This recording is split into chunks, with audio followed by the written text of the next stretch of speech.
Can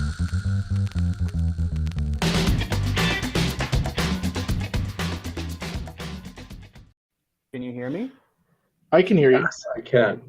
So I'm trying to get the audio to come through my headphones, and I hope that it's not going to be a problem with like my desktop speakers bleeding into the mic. It's normally not a problem. I'll let you know, but right now I can't hear you. There we go. Okay. Or I should say I can't hear an echo. Sorry about that. My camera is not coming in. What's going on there? Audio's coming in good. Let's see.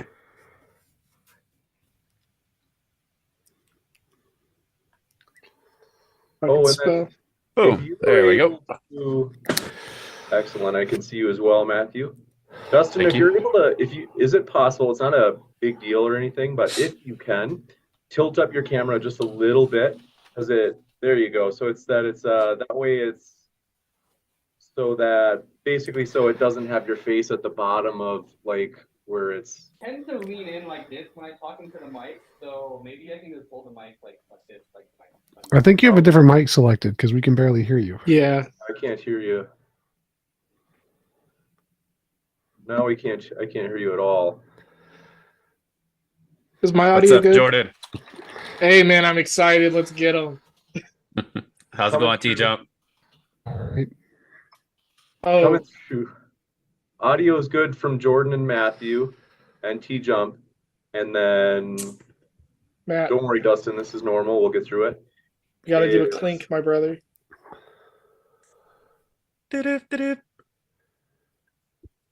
Well, we Sorry, still James. can't hear you, Dustin. I think that it might still be like a different mic that was selected. Like, I think, yeah, I can't hear you at all. Like, not even 1%. It's fully muted. Dustin, if you're here, where you can hear us, if you're looking at the bottom corner, it should say mute. You should be able to click that, and then there'll be like a set of different microphones and speakers. I don't know if yours is branded to where you'll be able to notice it or not, but you might just have to adjust through those that are available.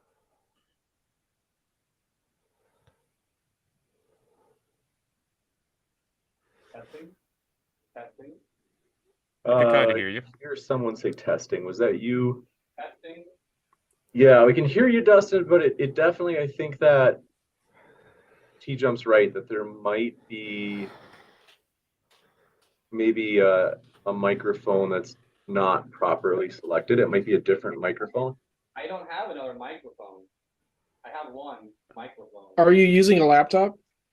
No, that's Oh, Do you have the input volume on the microphone itself turned all the way up, like in your system, and the microphone itself? Were you not hearing me earlier? I think it was better than this right now. yeah. Nothing's changed. I didn't change anything. Drop. Move the mic close to your mouth and say something, then move it really far away and say something. Yeah, but when I moved it closer, that's when you said that you. Now move it far away and say something. No, I'm saying something. yeah, so it makes Yeah, zero difference where the mic is, which means it has to be using a different mic. Yeah, like I say, man, if you just click that bottom button on there where it says mute, click the arrow, and there'll be like maybe different microphones in there. Testing. Microphone options. Whoa. Yeah, sounded better. that was loud. Yeah. Testing. That's better. I think it's better. It's certainly better the first time. Can you keep speaking, Dustin? It's saying that I'm using my microphone That's good. from the webcam, but It sounds better. that sounds I have better. a desktop mic that I've been using for 2 years. I've never had a problem. All right, move the mic Yep. away from your mouth and say something again. Testing? Yeah, still the same. That's fine. That's fine. Yeah, Good that's enough. I much think louder. it's not, I don't think it's, my guess is it wasn't that your mic wasn't working. My guess is, are you sure you didn't have a different one selected? Are you sure you didn't have a different one selected? I have my desktop mic, which is here. It's pretty cheap, but it's always worked for 2 years. And then I have another option for my webcam mic. So my webcam looks like it has little holes in it. I guess that my audio is going through the webcam. But It's much clearer. I've never used that before. So I guess we can keep it with the webcam audio. I would But- definitely do that. Yeah, because in the event that like we are in a high intense conversation, we definitely want to hear you, hear your input. How strong is the audio? Like, can you actually You hear sound it? Or normal. You sound just normal. You sound good, man. Okay, it's fine. It's actually even like slightly too loud, but it's good. Okay, Don't change it. Actually, just leave it. we'll It's do it not too loud. live. Let's do it live. You mean like?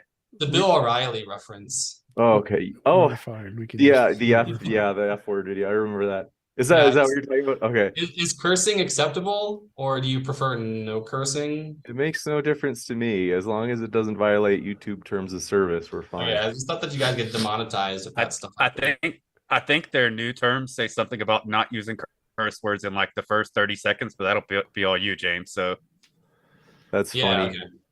Yeah, I Yeah, heard they had an update. Anyway, what I'm going to do is first I'm going to quick start the stream just to see that the connection is good. Actually, let me just start recording first because sometimes the encoder is weird and seems like the first one is usually where it gets weird. But anyway, glad to have you guys here. What we'll do is polytheists, if you guys want to go first, this is the first time we've had a polytheism debate, at least as far as I remember. So if you guys are up for going first, would love to have you go first, and then we'll have TJump and Dustin follow with their opening, and that'll of course be 12 minutes per team, so roughly 6 minutes per person. Does that work for everybody? yeah. My intro is super short. Cool. yeah, it works. I'll James. I'll talk fast. Let me get some of that protein shake, James. That's funny. Hold on one sec. My screen just went blank. I don't know what's going on. Oh, there James, it is. how swole are you? Not swole at all, but I am a little bit alarmed. Hold on. Oh, wait. Okay. Sorry, I pushed the wrong button. His Okay, arms are let's about as thick as inspiring philosophy. So Oh, geez. Oh, you want to have our own boxing event? Damn. yes, we should do that. We should start a YouTube boxing event. It's so debate, then we fight, debate, then we fight, like in rounds. Is that what we're doing? Like, I No. wasn't sure what open discussion meant, or So no. We're debating the terms of the debate right now. is We're it actually like debating the debate. cross-examination, or are we just gonna have a free for all where like we just talk? Just open dialogue. Like, have you watched Modern Day Debate before? But it's okay. I'm teasing you. Just open dialogue. Okay. No, it's good to meet everyone here. I guess, do you want to introduce ourselves to each other so we have like an inkling?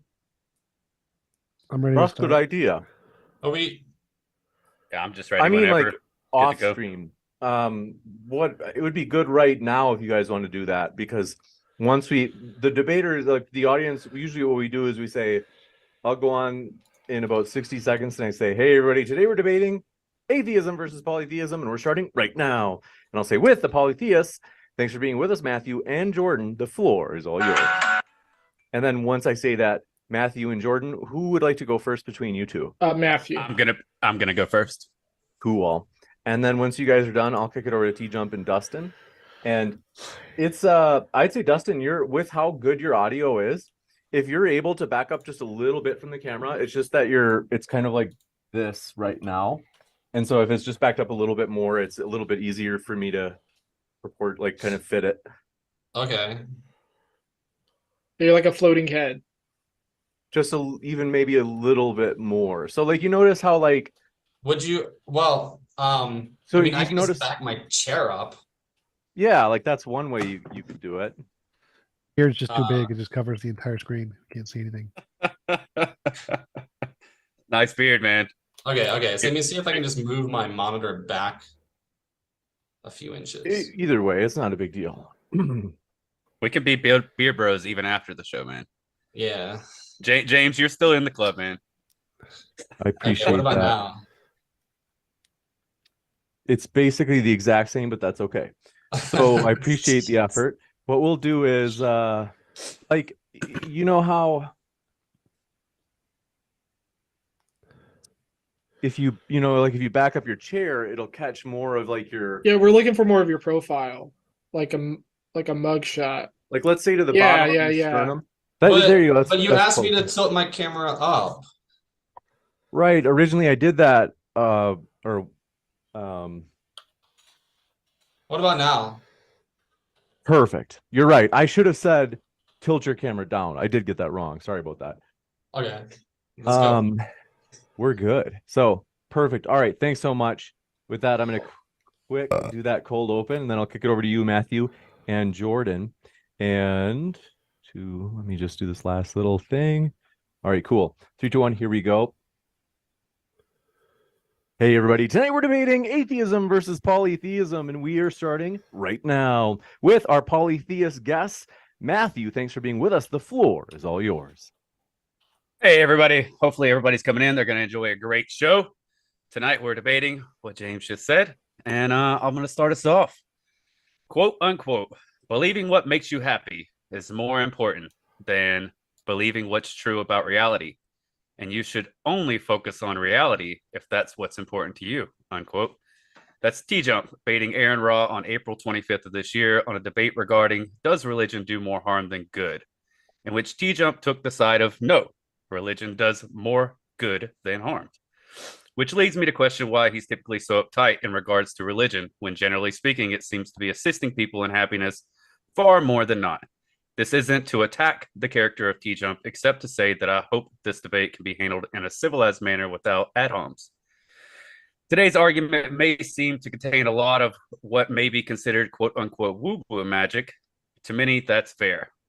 But allow Jordan and I to define where we're coming from, why, and how one might prepare these human minds of ours in a way as to grasp the, and I quote, knowledge of the universe, on how it could be perceived by mankind.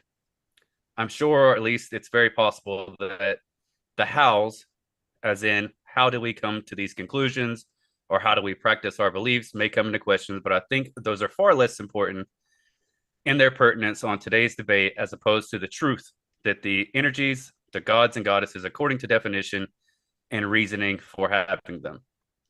I don't mind going into the historicity of religion, the roots, and why it's always been there, but again, I'd rather remain on how the gods and goddesses are defined, their meanings, and the importance of them in accordance to humanity. With that, I'd like to pass it off to Jordan and allow him to be the human thesaurus to bundle these things into mentally soluble definitions in which I hope may set the narrative to come. Thank you, Matthew. Absolutely, man. As we gather here today to explore the topic of polytheism versus atheism, I'd invite you to consider the fundamental human inclination towards exploring the mundane world and our place in it. From the earliest days of our existence, we have looked to nature and its characteristics, and we have applied introspection, reasoning, and logic to understand what is possible in our world. We have conceived of virtues and traits that transcend physical values, such as beauty, love, wisdom, and courage. These ideals are often associated with phenomena like gentle rains or angry seas. We may even attribute them to our own experience of good or bad fortune, luck, etc. It is in this context that we may see the personifications of these traits and their embodiment in the form of gods, beings of high virtue and characteristics that embody the essence of our ideals and our speculative minds. These gods serve as examples of higher goals and aspirations that we strive to achieve in our place within the world. So let us engage in a thought-provoking debate on the existence of multiple deities and their role in shaping our understanding of ourselves and the world around us. Thank you. Thank you very much for that opening statement. We're going to kick it over to our atheist team as well. But before we do that, want to say, folks, if this is your first time here at Modern Day Debate, we are a neutral debate platform hosting debates on science, religion, and politics. We hope you feel welcome no matter what walk of life you are from. And if you didn't know, Modern Day Debate is also on podcast.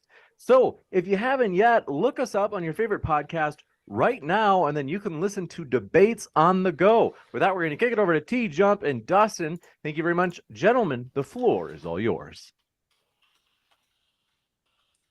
I didn't hear any evidence in their opening, so I don't really know what exactly I'm supposed to respond with. So the atheist position is, as far as I'm concerned, the material physical world is all there is. There's no space minds, no minds outside of the universe, no minds that create anything. I don't really know what kind of polytheism either of them are advocating for, because they didn't actually say anything in their opening to indicate what exactly it is that their claim is, which is kind of the point of the opening. You're supposed to tell us what the positive claim is so we can know what we're trying to refute there.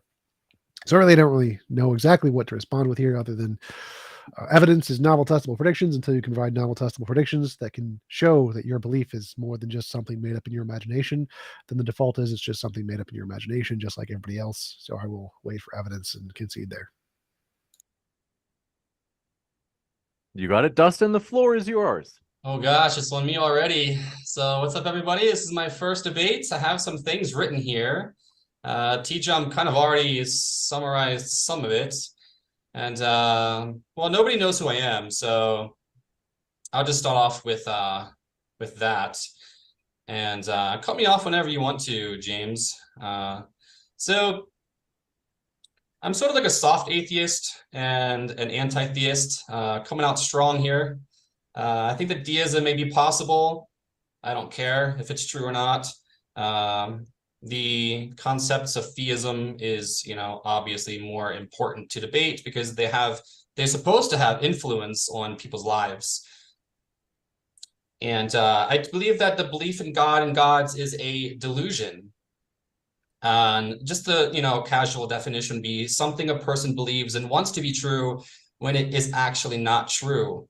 So there's not like any kind of a pejorative meaning to that. I just kind of state it factually. And to me, belief in fairies and unicorns would be the same as belief in Odin or angels or spirits.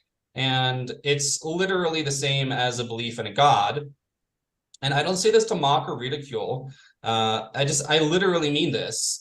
And I think that you just have no more evidence for your god or gods than I have that a pot of gold is at the end of a rainbow. And again, if you provide the evidence, then I'll be happy to look at it.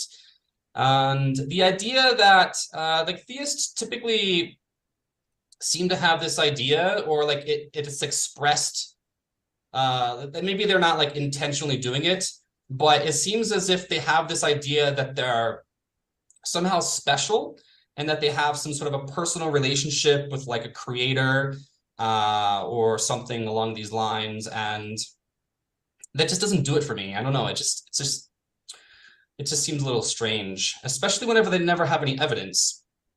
And as for polytheists, the past 3 days I've been looking on YouTube for polytheistic debates. And so far it seems as if it's sort of a watered down form of monotheism, which I guess is a little bit better. I mean, I can at least extend the olive branch in that regard. They're not like very dogmatic about their beliefs and things like this. And so let's see here. The polytheism, what I gathered so far about the polytheism is that over 4 hours of watching these like quote debates, not one single truth claim was made. I was waiting for a truth claim, the same as TJump mentioned.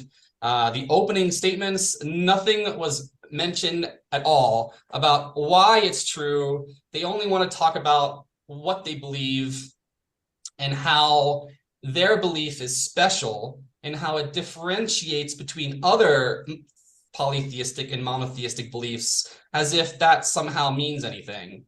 And I really hope that we can get down to like the nuts and bolts of very direct questions, state a truth proposition, and then state what evidence or reasoning you have to believe that this truth proposition is real. And so far I haven't gotten anything like that from any polytheist, except for one by the name of Ocean, Keltoy perhaps. And even he was basically not taking any hard stances on his beliefs. Basically, heaven and hell may or may not exist. Multiple heavens may or may not exist. And maybe there's even every human is given their own personal form of heaven. And so if your God dictates for you to do self-harm, you just simply reject your God and you find another. And basically, whenever Vosh pressured Ocean in their debate, he basically said, well, in order to give a reason as to why I believe Zeus is a actual disembodied mind, it would take an entirely new conversation, and I would need to touch upon the highest echelons of philosophy. And so I would just end by saying, if your best argument is that the greatest philosophers are debating this very concept at this time to this day for the past 2,000 years, the obvious conclusions to me are that they might not be the greatest minds, or that the evidence for the truth claim that a God exists is severely lacking, or in my opinion, completely non-existent. And a lot of this polytheism is sort of like, it feels to me like it's a little bit of window shopping. It's more of a belief in belief. Like I like the culture and the practices, therefore I worship and practice devotion to the universe. I feel in touch with the universe, a way to express spirituality with the greatness of the cosmos. And it's not like they actually believe that Zeus exists or Odin exists. But I don't know if you guys actually believe these things, or you believe different gods. I don't think you mentioned which gods you believe in. And from there, I think that we can just start the open discussion. And thanks again for, allowing me this opportunity for my first debate. You got it. Thank you very much. We'll jump into the open dialogue. Do want to let you know, folks, we are live right now. So if you happen to have a question for the Q&A, which will follow the open dialogue, you have two options. One is if you @ me at Modern Day Debate in the live chat. That's one way to ask your question, as well as if you do a super chat, those get pushed to the top of the list. And one quick reminder, if you haven't yet, hit that subscribe button, as we have many more debates coming up. And with that, gentlemen, the floor is all yours for open dialogue. So what's Yeah, your I'd like guys? to kick us off with a few things there, remarking toward what Dustin just said, a few of the things that he just stated. And one of the things that TJump actually stated as well. So we're here tonight, we're debating polytheism versus atheism. Polytheism isn't a direct branch of any sort of pantheon of gods and goddesses. Therefore, TJump's question of, I don't know which gods and goddesses they're representing, is kind of invalid, because we're debating polytheism as a whole. There's so many different pantheons with multi-god and goddesses systems that it doesn't make any sense to say, hey, I don't know which ones they represent so that I can attack those. I can understand that to be a valid debate argument. However, it doesn't really fit this specific debate. That said, Dustin said, I believe gods and goddesses are to make changes in people's lives. That's something they're supposed to do. I'd say that even if it's not a physical change in someone's life, that mentally the belief in gods and goddesses can specifically make changes in people's lives directly or indirectly. And that follows kind of what TJump said in, hey, if it makes you happy, you should do it. It doesn't mean that he has to believe it. It just means that, hey, it makes a positive claim in someone's life. So what are we talking about exactly? Like, what is your positive claim? That polytheism, that there are gods, goddesses, universes around us, and energies around us, and that those things do play a part in people's lives. What's your evidence? I was kind of gonna finish what I was saying, and then I was gonna hand it over to Jordan so that he can kind of define that system. Are you defining? Are you talking about gods, or are you talking about energy and spirituality and the consciousness and your connection to the universe? Like, so what is the difference is my point. We see that in vast spiritual systems, religious systems, that which I'll go ahead. All right. Polytheistic belief a God can be defined as a phenomenon, whether natural or otherwise, that exhibits identifiable or personified characteristics that humans can recognize and relate to. These characteristics may include virtues such like wisdom, love, courage, or justice, or natural phenomena such as lightning, storms, and fertility. All of the studies of the humanities, what we call the humanities, right, is based off polytheistic belief, spiritual belief. If you want an actual factual truth claim, my truth claim would be, if you get a bunch of people together, they will find phenomena, they will relate to this phenomena, and they will define their culture based off of that experience with phenomena. We see this with every culture that's ever existed, with every history, like everything. So saying gods are direct or indirect is kind of moot when we're talking about polytheism and how polytheism shapes our world even today. So go ahead, Matt. Sorry, continue. I'm chomping at the bit. Yeah, so I mean, I think that we need to start by even just defining what polytheism is, because our atheist hosts don't seem to understand what that is. Polytheism is the belief in more than one God, right? So directly, I want to quote Dustin here. He says polytheism is watered down monotheism, which is kind of an attack on character and religion. I mean, right off the start, right off the bat, I mean, to us, that's a little bit offensive, because I would say that, I mean, I think everyone here should believe and know that polytheism was around way before monotheism. So to self-describe polytheism as being a watered down monotheism would immediately be like, I don't even know what I'm talking about, right?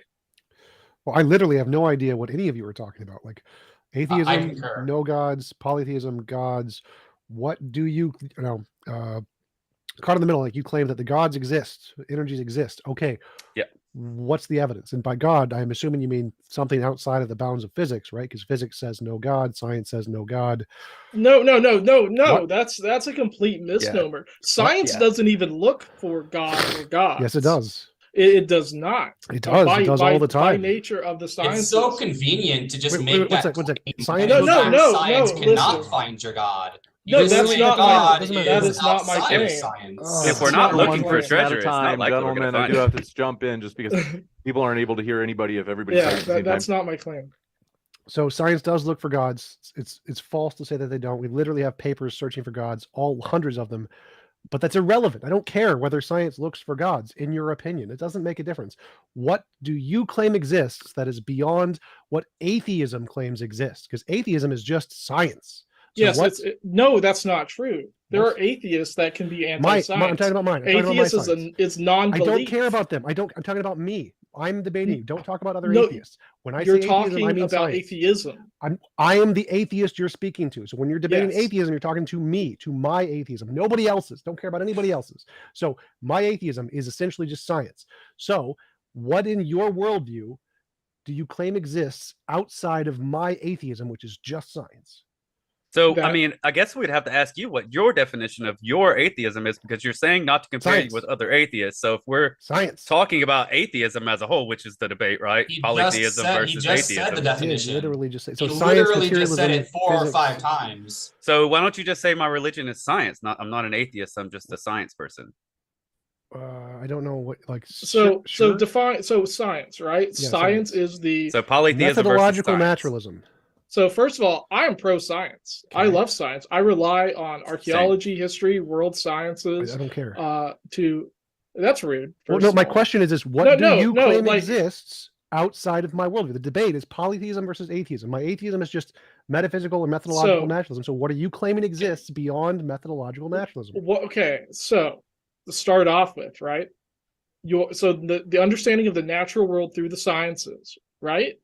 Through experimentation, observation, recording, trial and error, is to understand the mundane world that we live in, the material, right? The foundation of the sciences, what gives us the atom, everything, comes from the polytheistic worldview that we can ascend higher, that we have virtues and characteristics, and we rely on these things I'm totally to lost. identify.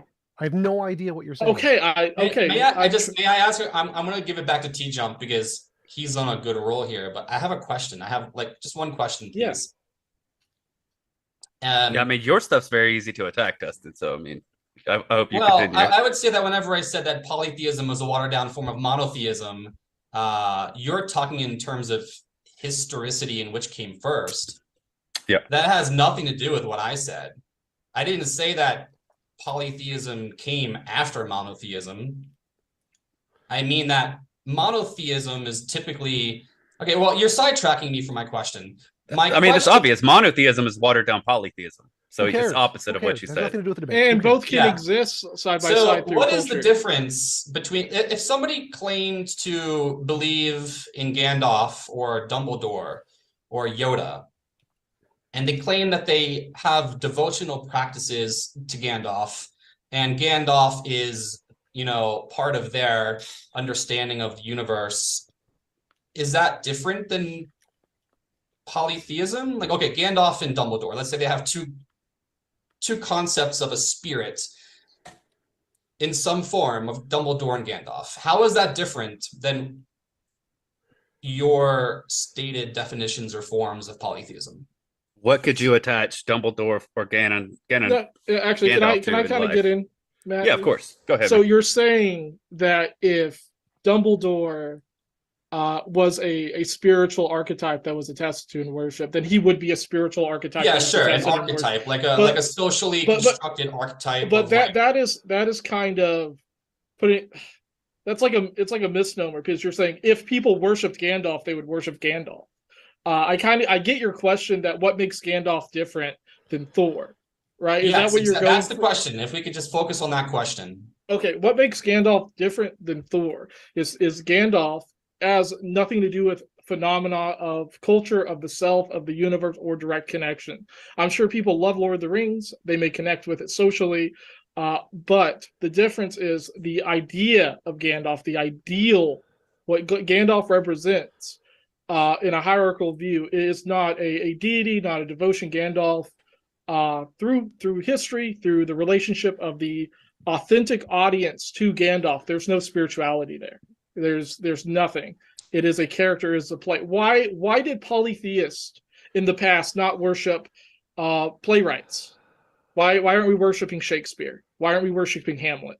Right? Well, I mean, why are we dedicated to Apollo? It depends on what your form of worship is. Like, if you just want to keep doing the whole ground of all being line of argument, you could say worship is whatever you want to do with your free time. This is online, TJump. Literally nothing, anything you have said has given us anything to talk about. Please. No, because you're not finding. We're all talking except you. Is your lack of understanding exists beyond materialism, beyond methodological naturalism? Like your lack of being able to understand anything. Tell me about my lack. Answer the question. 1 + 1. The question is, what do you claim exists beyond methodological naturalism? If nothing, say nothing. If something, say something. So go ahead, Jordan. We can keep repeating things. So no, because it's I get the hook you're trying to do. So again, this isn't a hook. No, I'm trying to understand the gibberish you're saying. No, you're not. What we're in a we're in a debate. Exists outside of methodological naturalism. Nothing or something. TJump, the louder you get, the more broken your voice sounds. Just so you know. James, get him to answer the question. I'm trying to actually address the debate. Okay, polytheism, atheism. Give me the floor. I do want to. All right, gentlemen, let me just jump in. It would be good, just because there have been we've covered a lot of ground in terms of breadth. It would be good if there was maybe ideally a syllogism. So kind of like premise, conclusion in terms of an argument for polytheism.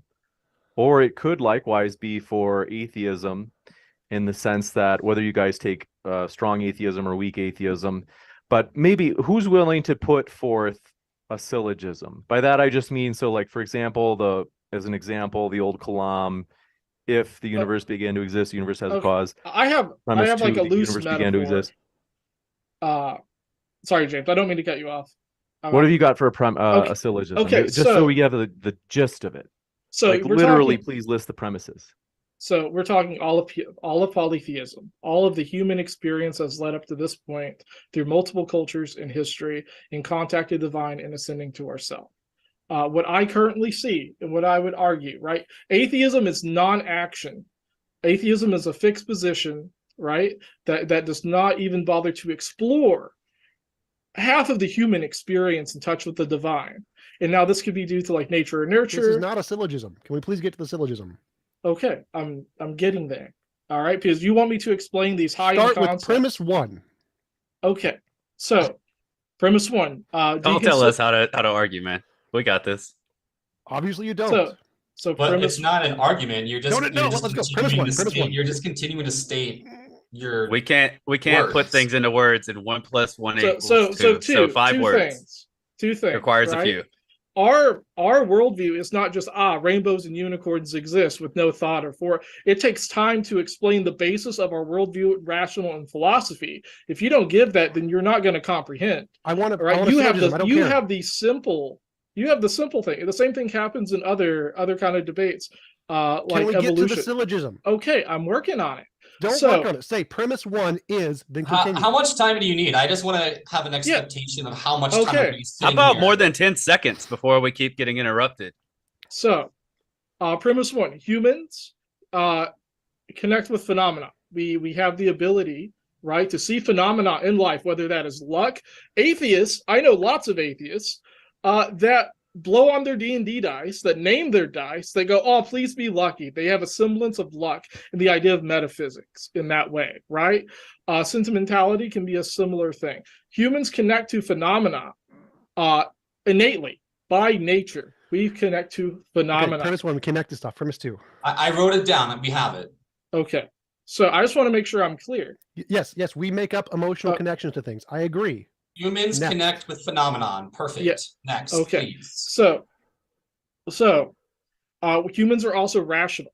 Okay, that would be my next thing. Humans are rational and logical, and we have this incredible ability. Are you having like a stroke, TJump? Humans are okay? partially rational, mostly irrational, but I don't see how this gets you to. Okay, to if humans are No. rational, Let him finish. if humans are irrational, how can you be so sore in your fixed position? Is this part of the syllogism, or are you off? Well, the no, track? I'm just making a point. Okay, He's made so we one have point so far. Now he's on humans to connect with the phenomenon, second one. Humans and are then we have partially rational. humans So are what? rational and logical. So far, we Okay. have 2.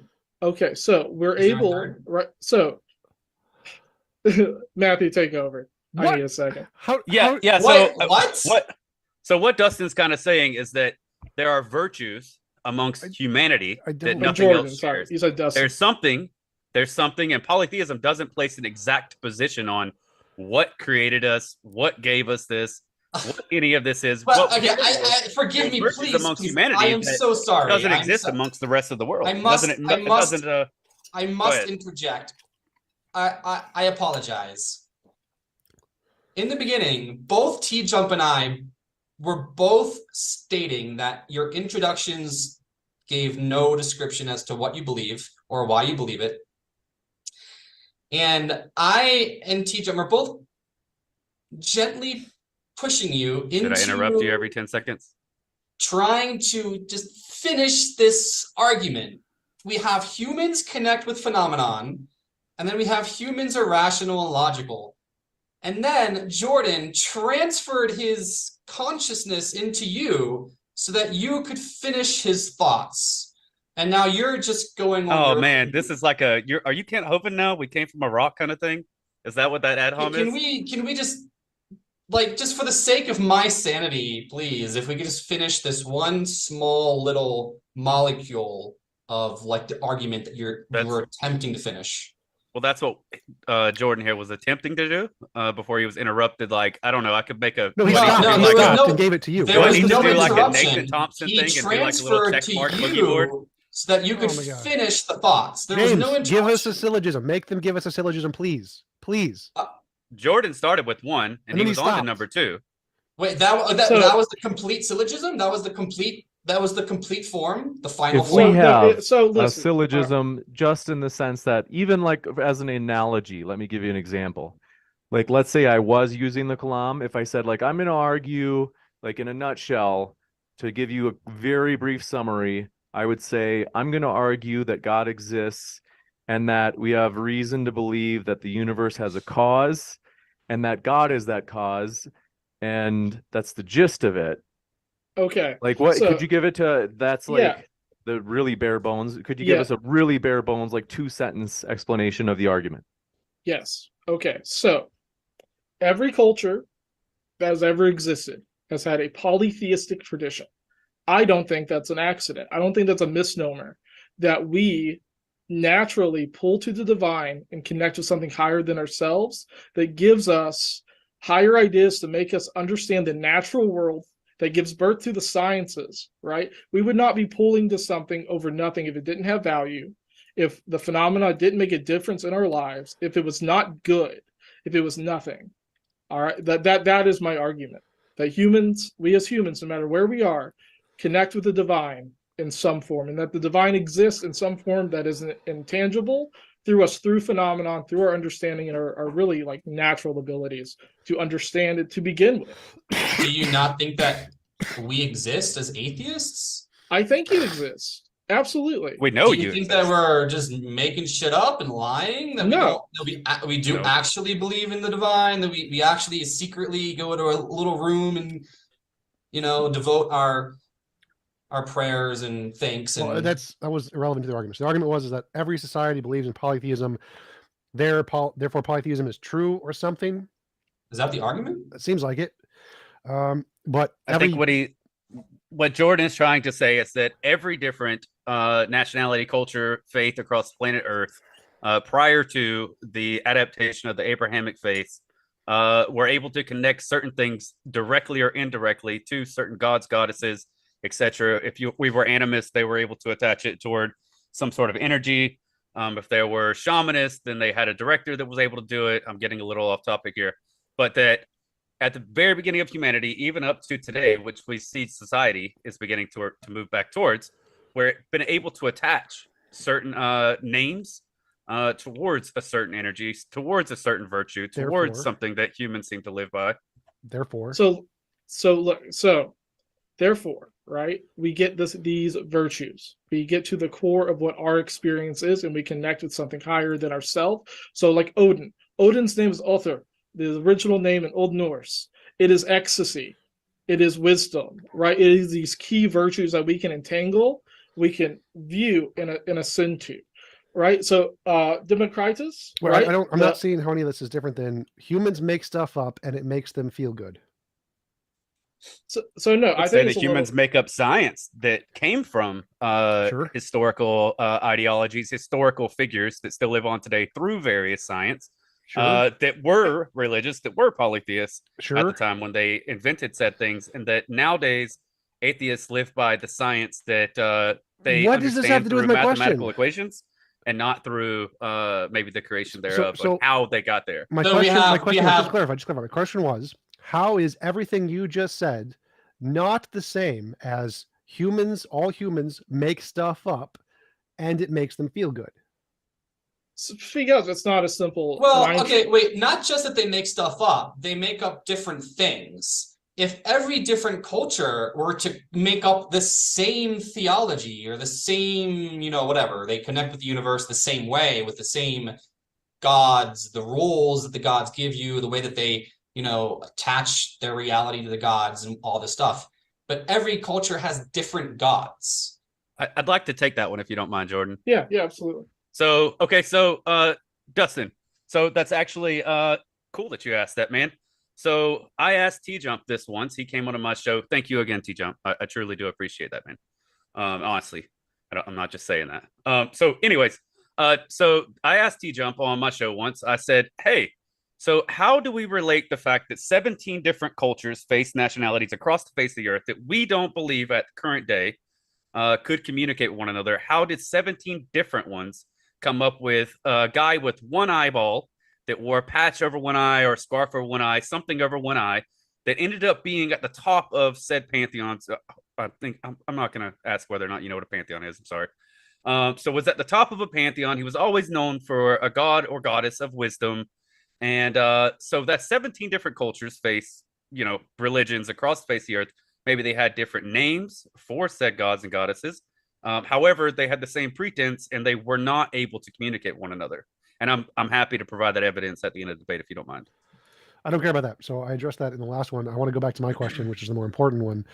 Why is what you said... Is Dustin not as important as you, TJump? That question wasn't, because it's irrelevant. I'm his sidekick. I already emailed TJump and said he can take the lead. I'm just here to, So I want to know, if everything you just said and believed is perfectly compatible with my belief, which is all polytheists are doing is making stuff up and it makes them feel good. Just like all theists are doing is making stuff up and it makes them feel good. And so I want to know what in your position would disagree with my position, which is you're just making stuff up and it makes you feel good.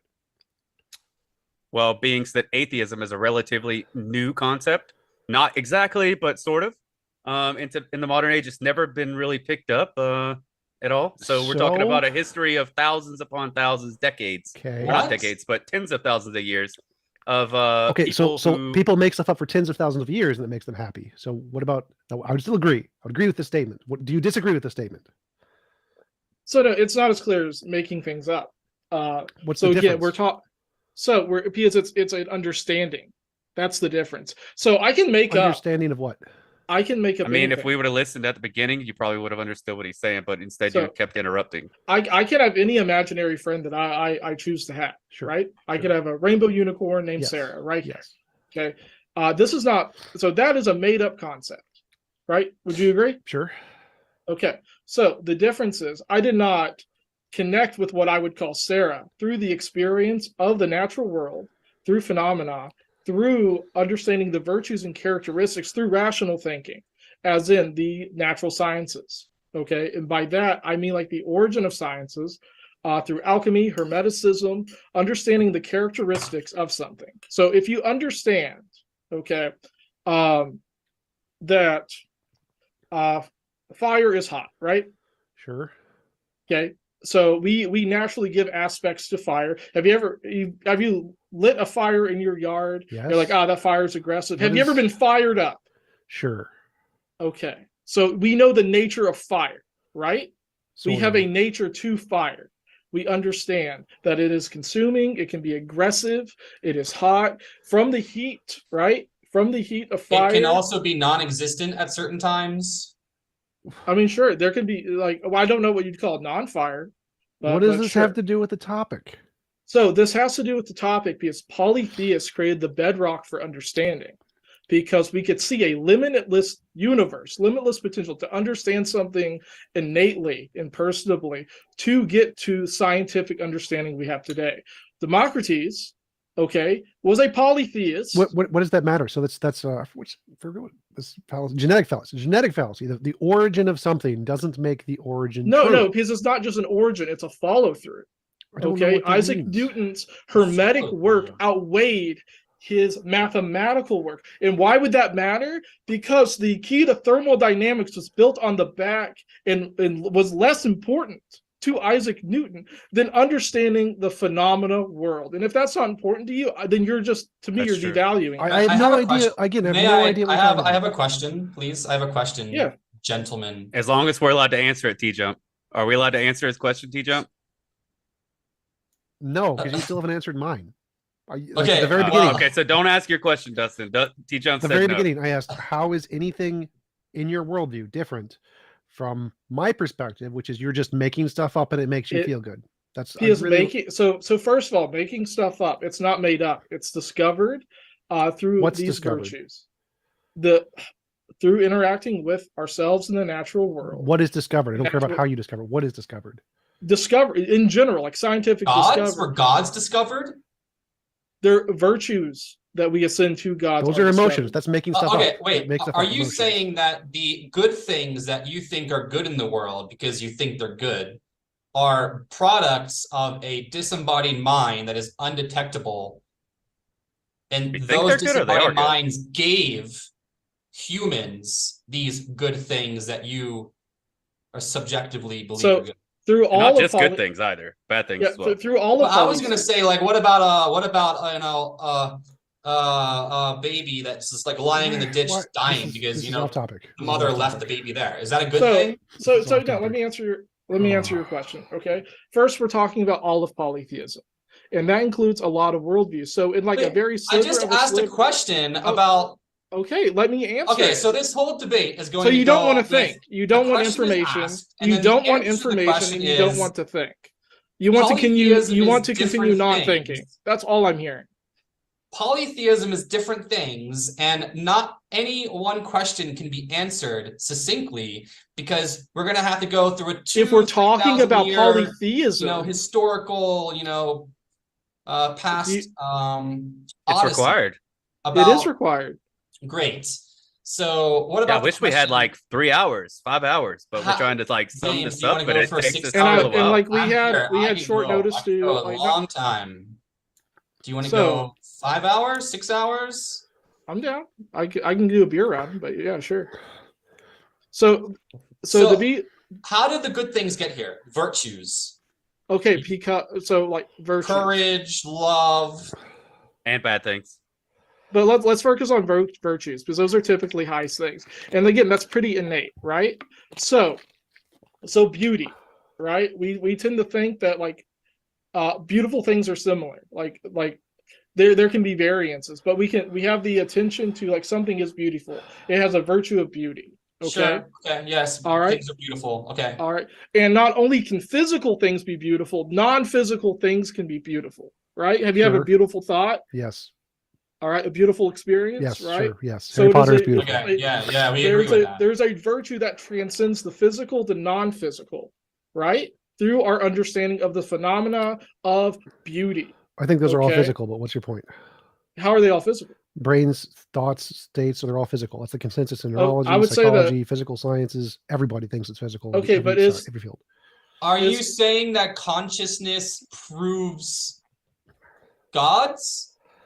I'm saying that our connection, because I would agree that we may be poor instruments for everything non-physical, maybe, but through our experience in the physical, we can ascertain the non-physical. Oh, that's through good. the They're virtue- non-physical. So when I originally asked a so- question about what do you believe in that disagrees with methodological naturalism? If you think anything non-physical exists, that would be a great example.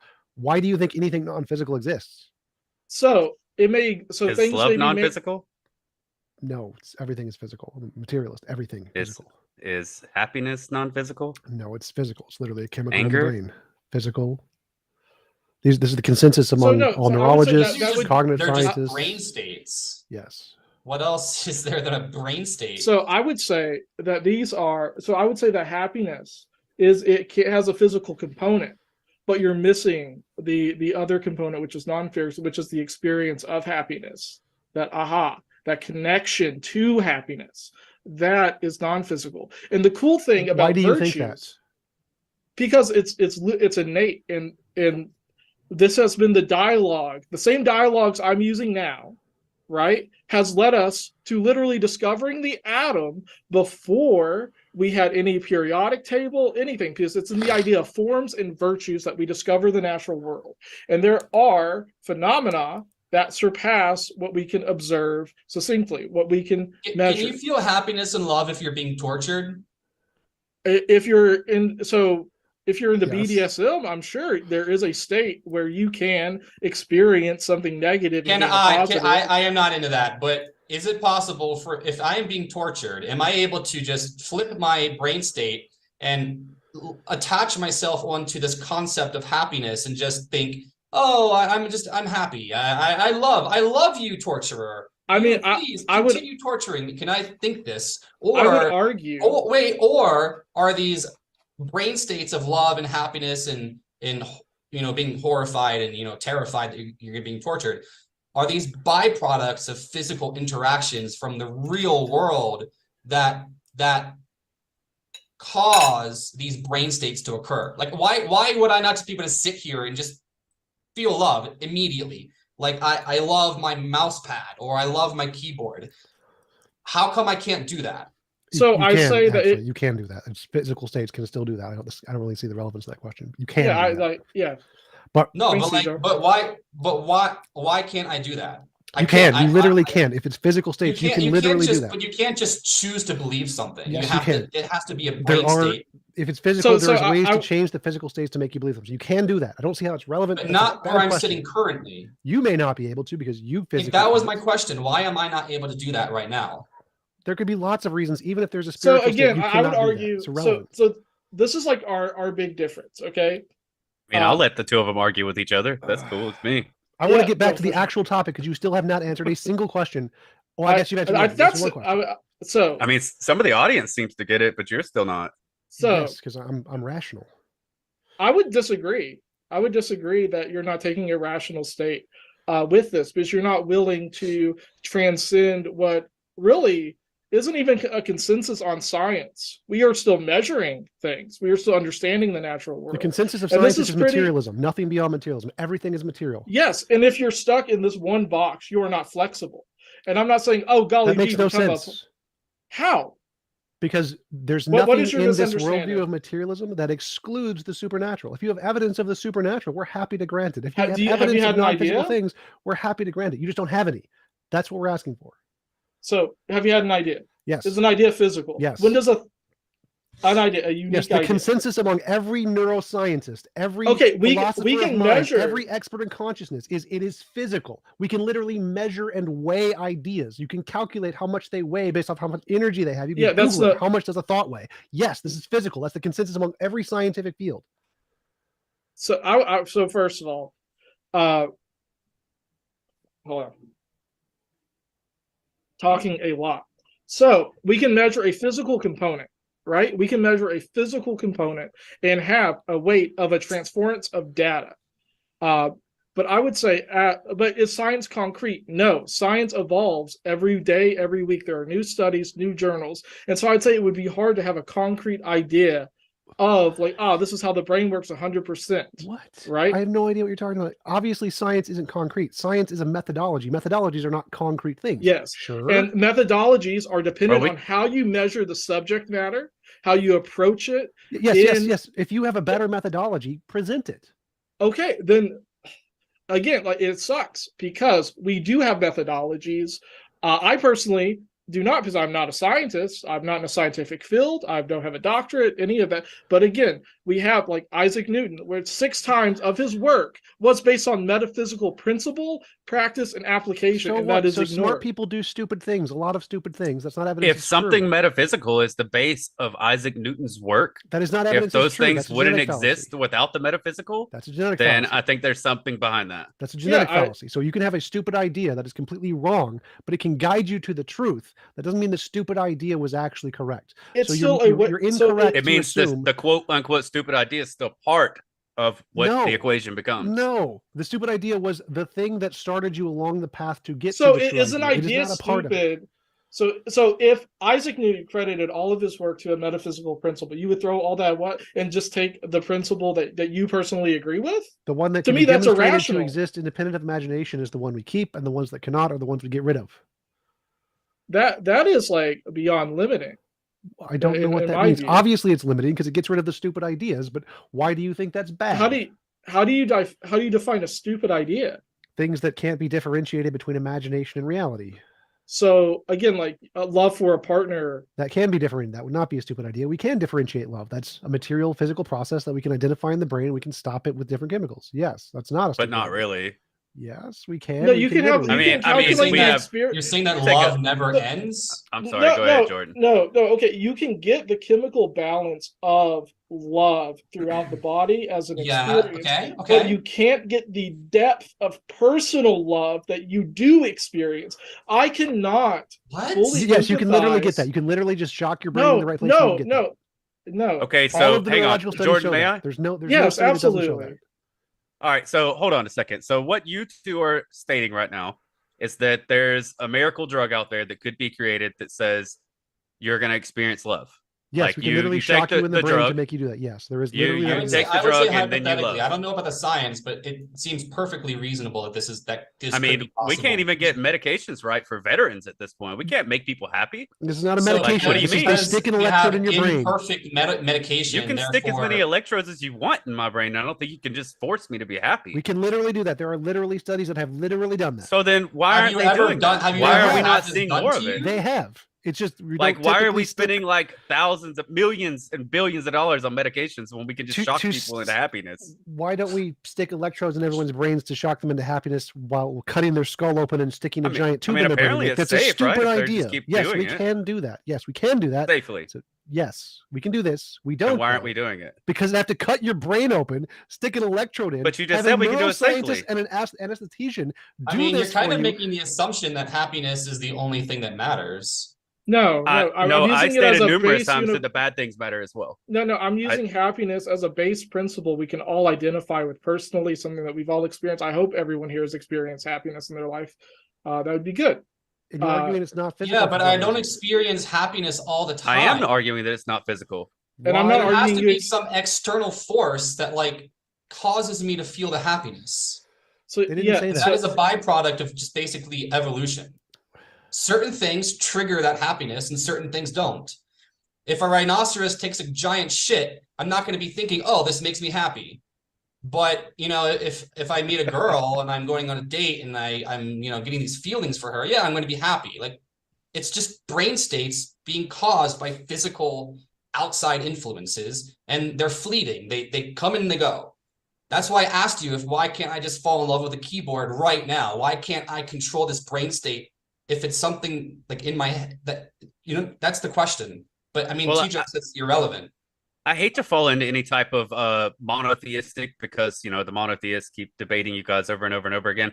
However, the one thing that they do say that's true, and TJump, I'm getting to something, thanks, is that in the form of evolution, I mean, we have Cro-Magnons that are here, Neanderthals that are here. We have this species. I don't need to go into all the different ones. And they all seem to adopt into humans if they don't just die off. And all of the said humans across the face of the earth come up with the same emotions. They all come up with the same virtues, the same ideologies.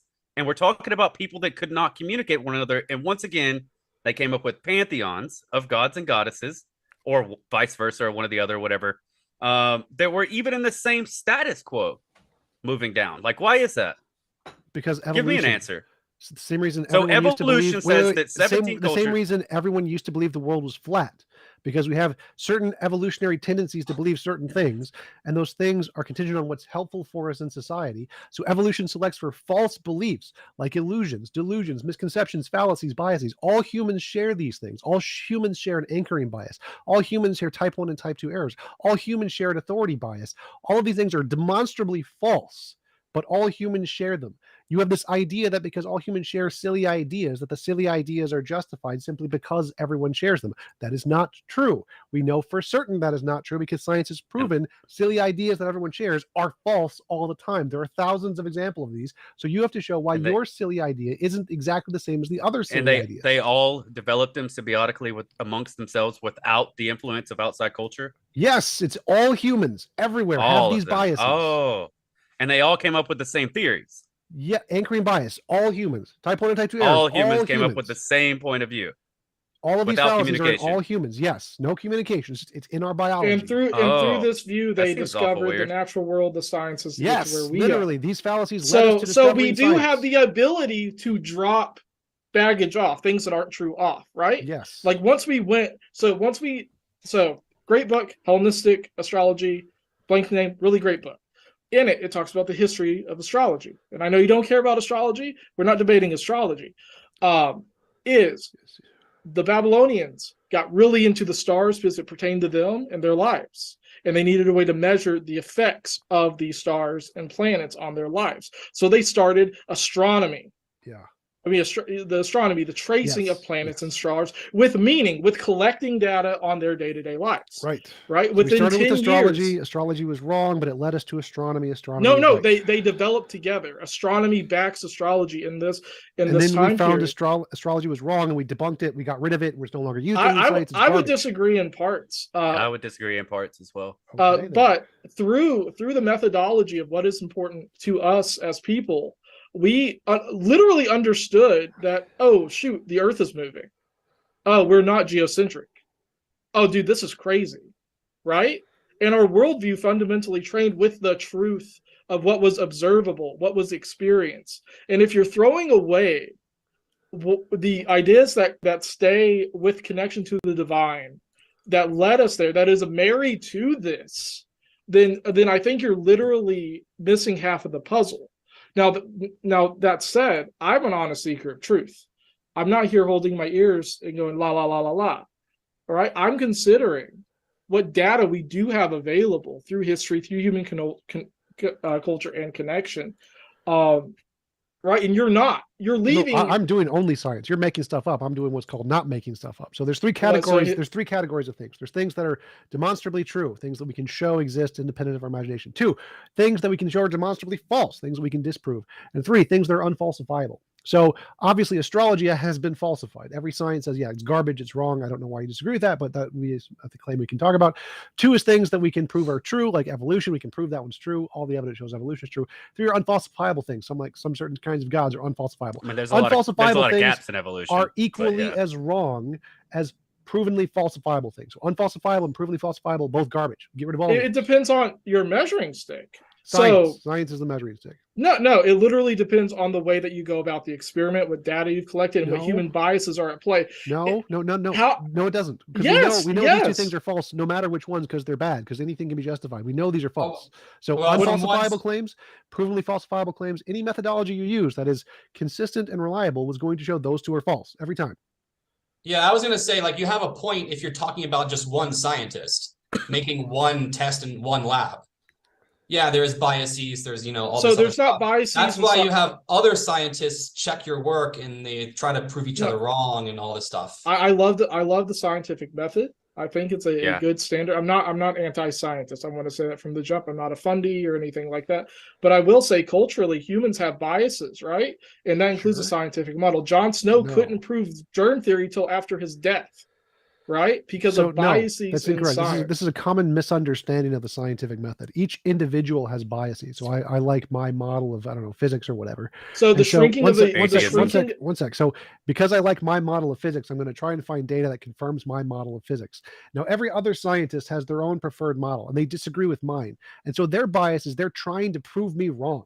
And each of them, their individual biases, if they can all try to prove me wrong and they can't, that means my bias is most likely correct and I got it right. So even though individually we have biases, each of our biases are pitted against each other in science to try to disprove all the other biases, which means the ones that get passed are unbiased because the only reason they were passed was because everyone with other biases were trying to disprove it and they couldn't. I think that somewhere we're mixing things up here, TJump, is that neither of us are disagreeing with science.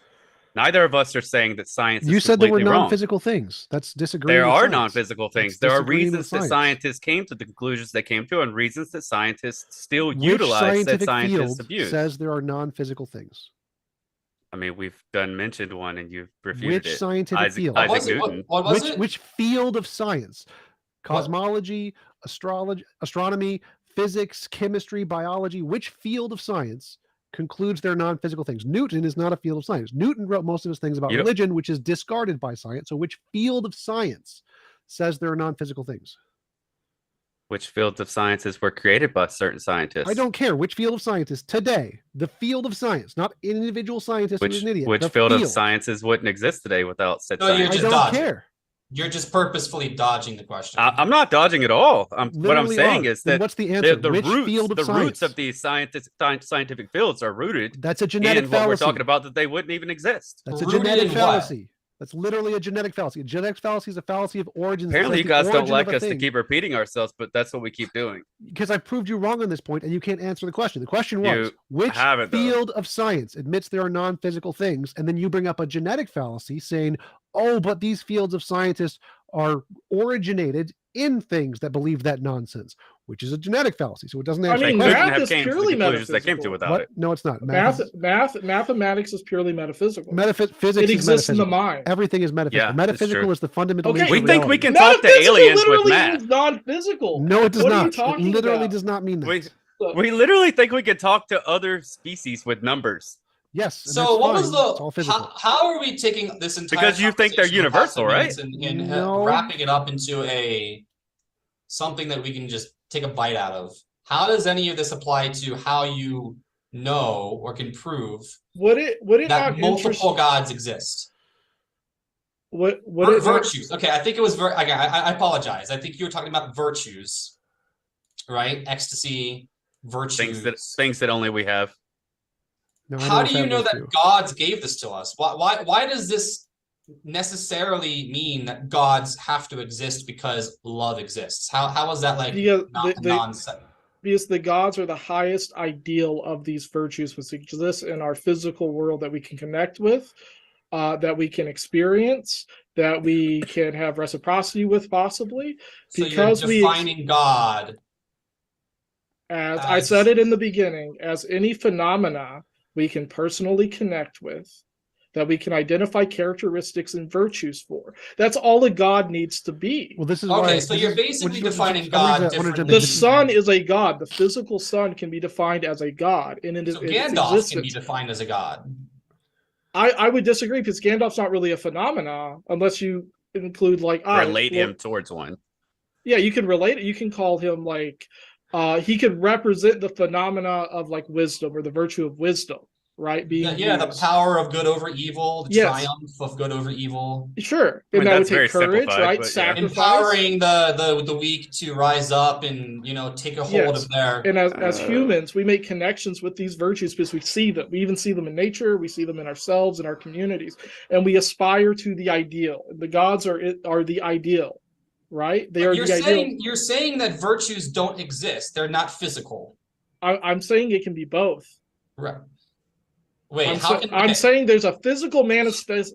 There's a physical There's a physical version of these virtues because it exists in the ideal, and we apply introspection and rationale to understand that these things exist, like charity, right? Like giving, like sacrifice, is a noble good across all cultures. It is put in a sacred space, right? If you are charitable, that is universally a good only concept. to a certain degree. Being completely charitable, like with everything, like you're just gonna have nothing, and then nobody ever gets anywhere. I mean, that's a separate thing, though. I mean, because that would be on the side of the bad things that I said. But it has to be balanced. But you're just picking things that you like, and then saying this is a virtue, and therefore God. No, we did say the bad things were included. We did state that. I'm using universal values that we can all see to, and virtues are typically good. And why are values just a product of evolution? Just a product of brains, evolution, nothing more. Okay, even then, we still are idealistic creatures. Okay, but, I'm not giving you that. Why do we all have them? About how these come to be through evolution, but then what you guys are saying, the opposing side would say, we can even accept evolution as perfectly true, and yet we still have this phenomenon of virtues that are non-physical. Would that be correct? You're getting close. I appreciate you working on understanding. Because I try to be kind of precise with my language and not just go on and on about all this other stuff. So what was the answer? The answer is it's not just evolution, right? So virtues are more than evolution, just physical evolution, nothing more. But they're non-physical as well, virtues. That's more means more than that. So let's let them answer. How is virtues more than just physical evolution? So it represents in the physical, because it transcends us. I don't care how I'm trying to word it succinctly. How is it more than physical? Why is it not just a product of physical evolution? Because what virtue did you say again? I'm sorry. Pick anyone you want. I don't care. Okay. So we agree that love is pretty much a societal good, right? It's good to love. Sure. And things can be lovely, right? We have a virtue to them. Sure, maybe. I don't care. Matt, I can agree with that. Sure, as okay. Yeah. So independently, so toward the science side of things, right? Towards the historicity, archaeology, of all that good stuff, right? What? So you have multiple cultures across the face of the earth that all developed. That's a genetic fallacy. I don't care. Wait, what? The same virtues. Genetic fallacy. Independently, without communication. Genetic fallacy. Amongst different people. You can call it a fallacy all day. It doesn't make it not true. Wait, okay. It is. I agree. It's true that they did develop these things. It's just not. So how do you explain that away with science? You can't explain this away with science. It doesn't matter. That doesn't make it true. The fact that people came to develop certain feelings and those feelings are the same doesn't mean those feelings correspond to reality. That would be beyond science. So I would say that goes for atheism. That would be beyond evolution. Yes, atheism isn't true because lots of people believe it. That's not what makes anything No, true. that's not what I'm saying. If you can just find one society in the history of the entire let's human stop talking about societies. Don't bring up societies. It does not matter. A genetic fallacy is a fallacy of irrelevance. It kind of does. It doesn't. It just because they're bringing the argument up. It doesn't matter. The number of societies that believe something is irrelevant to the truth of the claim. All societies. I think it matters a lot. It matters a lot. Societies. I mean, science can't explain it away. Evolution can't explain it away. Gentlemen, I do just 1 second. Let's give Tom a chance to finish. I promise we'll come right back to you, Matthew. All humans believed in flat Earth about 4,000 years ago. The number of people who believe something is irrelevant. A genetic fallacy is a fallacy of irrelevance in which arguments or information are disseminated or validated based solely on their source or origin rather than their content. Literally does not matter where the idea came from. It does not matter if it came from a farting elephant rainbow in the sky. It makes no difference. The fact that a really good idea can come from something is zero evidence that the origin is true. This is literally a basic fallacy proven in science to be a fallacy of irrelevance, has no connection to the truth whatsoever. So every time you say that, it's proven false in every field of science. The question was, why do you think anything, virtues, I don't care, is more than just a physical process in the brain? What evidence do you have? And if the only evidence you have is a bunch of people came to those ideas independently in independent cultures, congratulations, that's a genetic fallacy. It's done by evolution. You don't need any non-physical spiritual garbage. Is there anything else on Earth that has all the same virtues? I don't know. Because they've had some of them have had, turtles have had more time to evolve than humans, right? Time isn't the same as evolution. The amount of time doesn't guarantee like it's going to happen. Evolution doesn't work that way. Do you not believe that animals feel some sort of basic love towards? Yeah, because it's a virtue. So. Well, but wait. Like, is it a yes or no answer? Like, do you think a dog can feel? Yeah, even in a basic form. Yeah. So, like, I think that animals, if you just, or even like life, right? Like plants will gravitate to what they see as good, like sunlight, right? What feeds them. No, they don't see anything as good. How do you know that? Because it's never changing. They don't have anything. You don't have it sustains them. That doesn't make a difference. They don't have any opinions. The sunflower will move to the sun. What is good? And that's where so. No, it's not good. There's no good correlation there. They move towards the sun. In 20 years, if science said that, like there was a big field of science that said that plants have brains, would you come back on this and apologize? If they had evidence, sure, yes. Okay. I mean, plants literally signify like whenever they're in pain, but that's not my point. I'm saying that virtues, right, are pretty universal, even in what do you mean no? Rocks have no virtues. The vast majority of space has no virtues. Particles have no virtues. Electrons have no virtues. Neutrinos have no virtues. Baryons have no virtues. Gluons have no virtues. 99.9 dark matter no virtues. Dark energy no virtues. 99.99999999999% of the reality has no virtues. But even if I grant that a virtue is non-physical, how does that in any way mean that a God exists?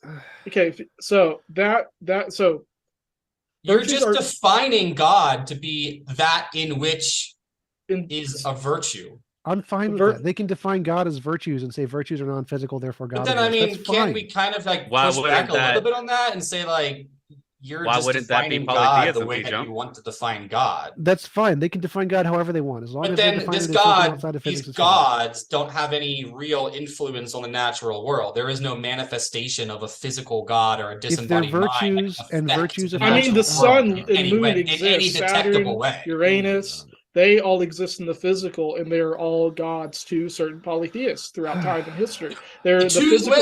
But you just said to certain polytheists, and we're talking about polytheism. That's everything from animals. We're asking you right now, as the opposing side, you are supposed to be giving evidence and reasons as to why polytheism exists, and your answer is that some people believe in Poseidon. No, so what I'm saying is a polytheism is the belief in multiple gods, right? Yes. And polytheism spans a tradition as old as we are, potentially. That's irrelevant, as TJump already. No. Yes or no? I'm building the conversation. I'm not trying to trap you. I'm literally building. So yes, we have and the sky is blue. Okay, cool. Right? Yeah.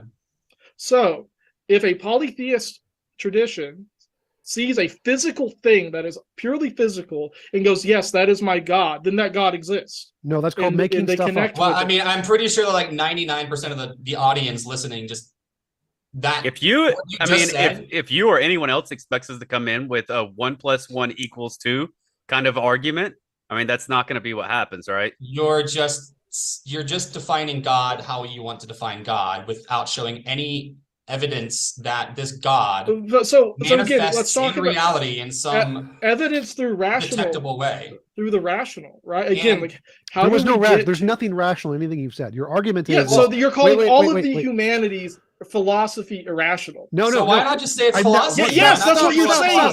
Stop interrupting. Stop interrupting. So what you're saying. Your guys' argument is people see things in reality, like the sun. They make up feelings and virtues based off of these things. It makes them feel good. Therefore, they're gods.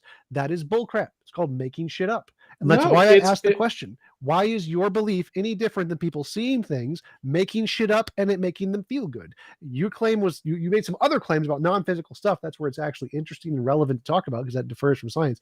But if your only claim is gods are, we look at things, we make up fee-fees about them, and we have those fee-fees, that's fine. It's just not what a god actually is. You're just wrong about so a as god. an atheist, you're defining a god, Yes. right? Like Yes. that to me is complete backwards, right? Because you're in a you're what you exist in is not walking, right? What? It is a non-action, non-belief, right? As a seeker, No, I'm not a soft atheist. I'm a strong atheist. There are no gods. No, that's what I'm saying. Okay. That's You what just you defined are a god taking for a us, though. Yes, I did. non-position. Well, Right? so like a non-position would be like agnosticism or weak atheism. No. Strong atheism. We're is agreeing. a We're positive agreeing position. with different terms. Okay. As an atheist, you do not believe in Gods anything do not exist. I believe. Okay. I have a positive belief. Gods do not exist. Okay. I actually know as a fact that theists, like personal relationship gods, do not exist. I can say it like with certainty that's true, but as I said in the beginning, deism, I don't even care about deism. So, but deism would qualify as polytheism as well. No. Well, not no. necessarily. No. Oh my Yeah. God. There can be So, one no, deistic no, god. Not. There can be one deistic god that will be one. No, kind but of there are theism. polytheists that say all the gods are far away. I don't care. And they do not enter. Yeah, but I'm saying that includes polytheism. Whether Yeah, you're debating like so many different things. You even defined a god for us. Yes. I mean, well, God. this is so easy for you guys because polytheism can mean whatever you want it to mean. So I should just forfeit right now. TJump and I should just forfeit because you can literally define. So again, you can define God however you want to define God. And I've and defined God in a succinct way. I've defined gods in a succinct way. As fifis. No, so and part of in the through the realm of ideals, through virtues, Fifis. through reasoning, Fifis. right? Those are feels. I mean, you say I got feelings. Feelings, therefore God. You're literally pointing to a glass and saying, "Oh, the glass is half empty." That's What? like so. What? You are. Yeah, I agree. Like, I don't that's even all know I'm what that saying. means. Of course, you would agree.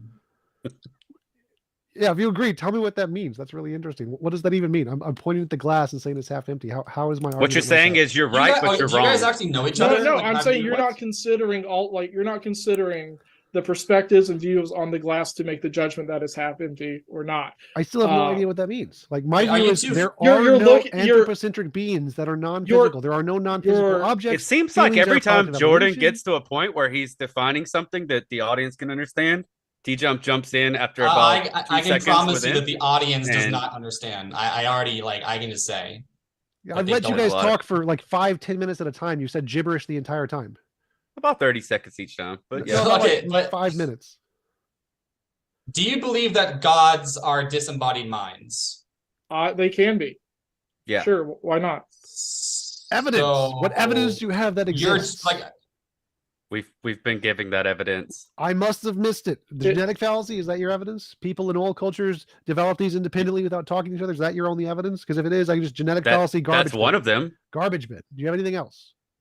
That's one of them. Okay, well, it's a garbage bin. That's So a garbage through bin evidence. ration- We've proven that's wrong. through Do the you have anything else? Through the same thinking that we get, exploration, observation, the sciences, understanding our own world, we come to the same conclusions about the divine deity and the expression of nature. And you're denying that we Well, get no, an I can expression grant of that. So nature. let's grant that. Let's grant that through the Okay. same thinking that we get science, we get Virtues bullshit. are developed through learning and through practice. Sure. And Wait, virtues let's embody just grant that. religion, Help- and help- the religion that's aspect fine, that's embodies fine. virtue. Let's grant that. Let's say the same thinking that develops science also develops bullshit. Okay. Why do you think the fact that both bullshit and science come from the same system makes them the same? It's called a false equivalence fallacy. Just because they have the same origin doesn't mean It's are not equivalent. origin, it's in tandem. What is that? It's not they Yeah, rely exactly. on each other. I don't know how no, you're they not don't. seeing it. My belief Yes, in they science, do. I'm very familiar with science. I don't have to believe in any bullshit fairies or You gods. don't. to You do this. personally do not. Correct. But I'm saying so they're not in tandem. It's literally what it means. so the ability to be idealistic, right, is a virtue. So slingshot. what? What does that have to do with what I So- said? Did It you is that quote that through from Deepak Chopra? through having a hold on. That's a good one. High five. High five.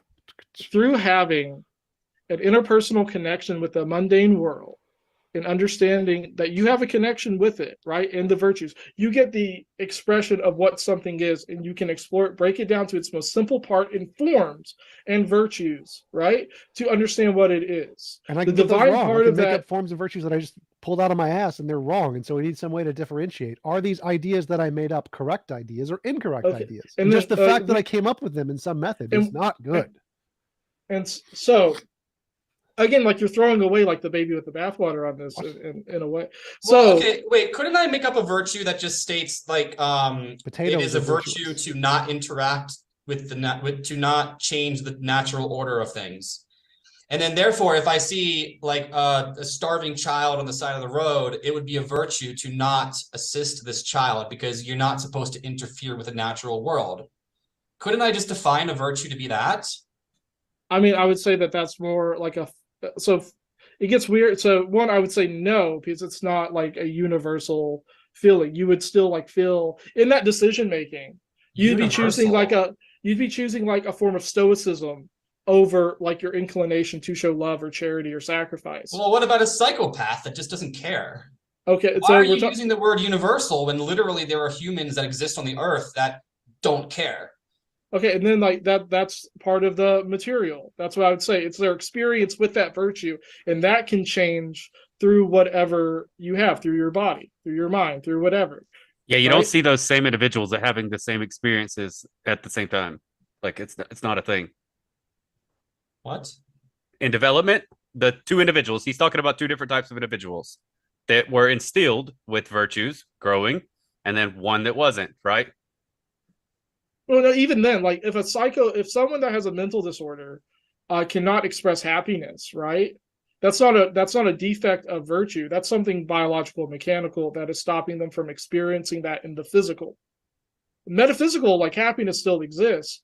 It just may not be out of their reach. But they can choose to ignore the starving child. They could be walking home from the supermarket with a bag full of fresh groceries. You know, a roasted chicken and a sub, like a sub. I would call that they could choose not to give the food to the starving child.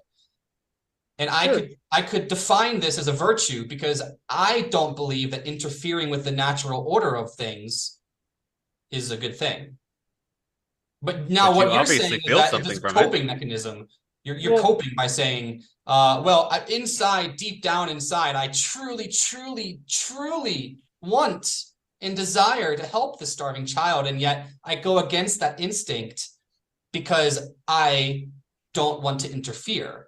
How is this any different than any other human going against their instinct to do certain things that are, quote, virtuous?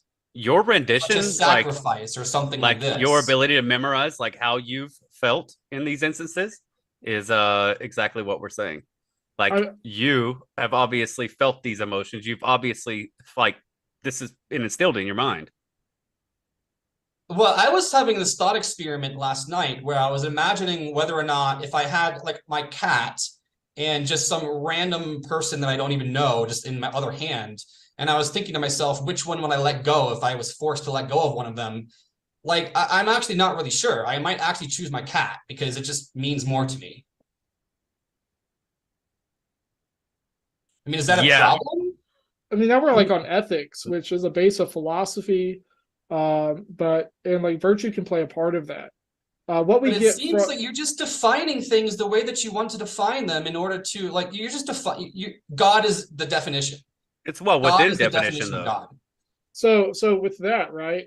I would say because I pull from more like Neoplatonism, personally. If you want like a personal thing, like in understanding virtue, it is like understanding anything else. It can take practice to fully grasp it, even though you can have innate qualities of it. And this may not be felt the same way through nature and nurture, understanding these phenomena for yourself, like happiness. What is happiness? How do you sustain it? What does happiness mean as an intellectual concept, right? What is the virtue of happiness? So in your example that a person just purposely ignores, like knows something is wrong, but ignores someone on the value of letting the natural order be, I would say that their philosophy would lack understanding of the virtues in general, and even of the natural world in general, because human nature is to give and to adhere to these virtues more often than not. And as you experience it, as you practice these virtues, sacrifice, giving, courage, etc., and you ascend, you go to this higher ideal of oneself that is attributed to gods, what they embody, because they are the highest ideal of something.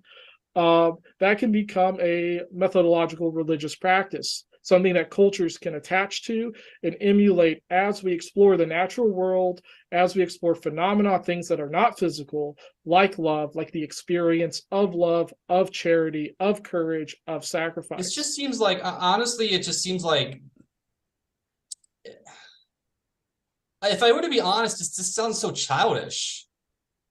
You can just think of so many thought experiments where it just like, imagine you're walking into like a forest and there's a child in the forest and there's a pack of wolves attacking the child. Now, would it be the courageous thing to do to interfere and try to fight off the pack of wolves to save the child?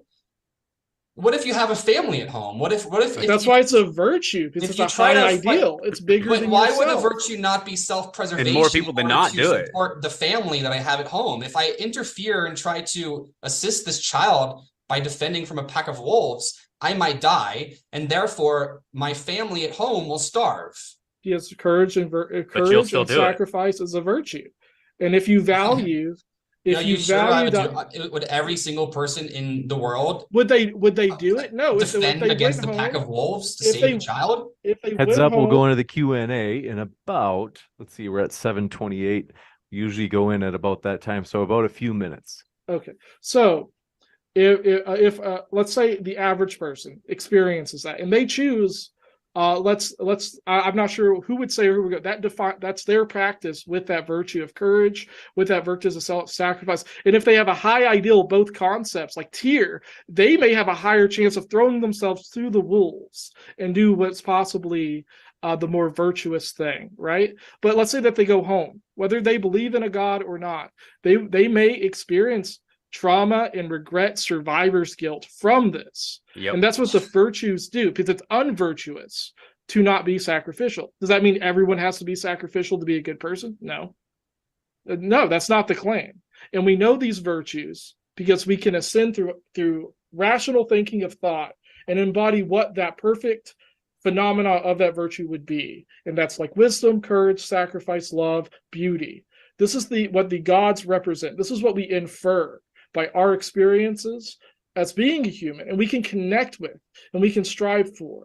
And that's not even talking about other phenomena like insight, falling asleep at a temple and gaining new knowledge about something. Happened all the time in Rome, happens now in Hindu temples, all sorts of weird phenomena where people get inspiration directly from an unknown metaphysical possible source. That's physical. We know what causes that. That literally happens in your brain. Okay, then go sleep in a church and have great ideas. Well, you don't need to sleep in a church. Now. We literally know that you can gain knowledge by sleeping because your subconscious is processing information. This is a discovered process in physical reality. You don't need a god for this. Except we know that more often than not, it's happening within these places. It's not actually. We know more often than not, there are people that don't have these experiences. They exist. Yes, and so again, I was going to go into. I don't want to misspeak. I have some stuff prepared. I would love to have more prepared. I'm ready to go to the Q&A. I think didn't James? Sorry, James. You said that we're going to go to questions, or sorry about that. We can go as long as you guys are ready to go. I ran out of things to say. I'd like to say that the opposition hasn't been able to explain away. Science doesn't explain away how different groups of humanity across the face of the earth have been able to label the same things with the same fashion. Not just hey, there's a guy that lost an eyeball and he was a combat veteran, now he's a guy of wisdom, and they use that person as something, right? No, what we've not been able to explain away is the fact that humanity across the board, 17 different religions that we know of currently, have been able to place a guy with one eyeball at the top of a pantheon, or near the top of a pantheon anyways, discounting certain things, near the top of a pantheon, and we're explaining that away with Got to go to the Q&A. It's because they're human. The same reason they have arms and legs. Like, why do all gods have arms and legs and penises? We're going to jump into it. Zaynova, let me know if I'm pronouncing it right. Thanks for your question. Said, is divine inspiration valid? No. it certainly can be. Shoot, Yeah. I was on mute. The first question was Zainovaya. Thank you for your question. Let me know if I pronounced it right. Said, is divine inspiration valid? Yeah, So- it's go ahead, Jordan. Sorry. No, I would say so. So it depends what you mean by valid, right?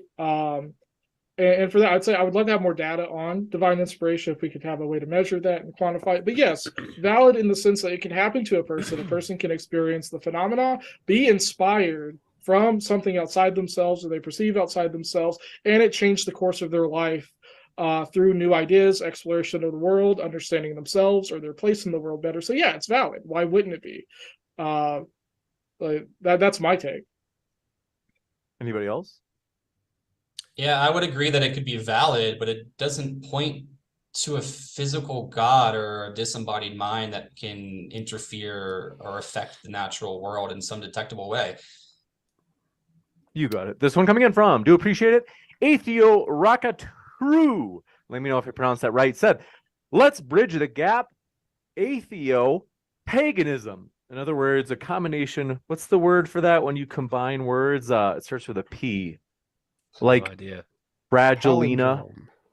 That's it. That might be it. This is atheo paganism. They say a combination of atheism and paganism. They say even fills in the issues that TJump had with this debate, or with his debate with Aaron Ra recently. What are your guys' thoughts?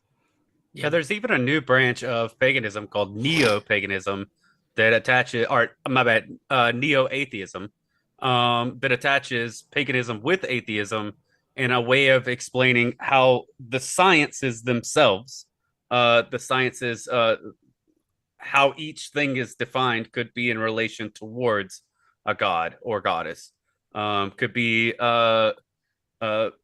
matched with a phenomena, or things that we perceive as a phenomena, and you're just renaming the subject. So yeah, it is something that attempts to bridge that gap. What was the You question? got it. about- Anybody else? What was the question? Like the first part? It's having something to do with what I talked about in my debate with Aaron? They said that, yes, that atheo-paganism, a combination of atheism and paganism, I'm not sure what that would imply, that there are many gods or zero gods. Oh, I could better define that It term, means that possibly. atheists believe in something and their belief No. is defined as belief. Well, we No, talked about I think- atheo-spiritualism, where most atheists are spiritual. They believe in like ghosts and spirits and No, stuff. Has anyone heard the term atheo-pagan before? Nope. Can you raise your hand if you've heard the term? No, I haven't, never. I've heard it. Okay, then can I make myself the resident expert because I've at least heard the term, and I Well, could be wrong. Just to clarify, he mentioned what me and Aaron talked about in our debate, and what we talked about was atheist spiritualism, where most atheists are spiritual. So I think that's what he's referring to. Okay. Is that what you're referring to, is spiritual atheists? Jordan. So no. The way I read that question, I'm fine being wrong, and hopefully not, is that there are atheists, self-proclaimed atheists, and I'm not saying that they're not atheists, believe the importance of archetypes, folklore, like Jungian archetypes that impact their way of experiencing the world. They can identify a phenomenon, be like, dude, that's just the breeze, but I like it, and that reminds me of this. They understand that folklore and mysticism is important for the human experience. And then like for use of meditation, right? Things like that. They want a better connection with the world through the means that their bodies like kind of inclinate to, and they vibe with it. But they would say there are no gods. This is just my brain playing tricks on me, etc. But they vibe with it. They're fine with that experiencing, being enthralled in it. Is that acceptable to you, Tom? It has nothing to do with anything me and Aaron talked about, but so I would guess that's not what he's talking about. I guess he's talking about atheists spiritualism. experience things.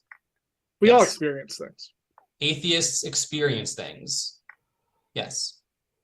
This one coming in from, by the way, the word was portmanteau when you combine two words like that. 60-second skeptic says, if we have two jars, one filled with 10,000 gods and one with nothing inside, how do we tell which jar is true? Has the gods in it. Oh, That that's a was tough like one. the whole point of the debate, which I feel like we never really got to that. I'm not sure. I'm honestly, I don't know how to answer that question. I'd have to put more thought into it personally. Gotcha. This one from the ungoogleable man says, how is slapping the label of God on quote unquote virtues any different from slapping it on a coffee cup and saying, since the cup exists, God exists? I mean, Neoplatonism would agree through the emancipation of like forms, because there is an ideal like thought through the one where ideas are and they live, but live by exist, and we kind of like pull from. That's why every culture, despite talking to each other, has an axe. It's because the form matters. Our experience with the material matters. There is a divine idea of an axe.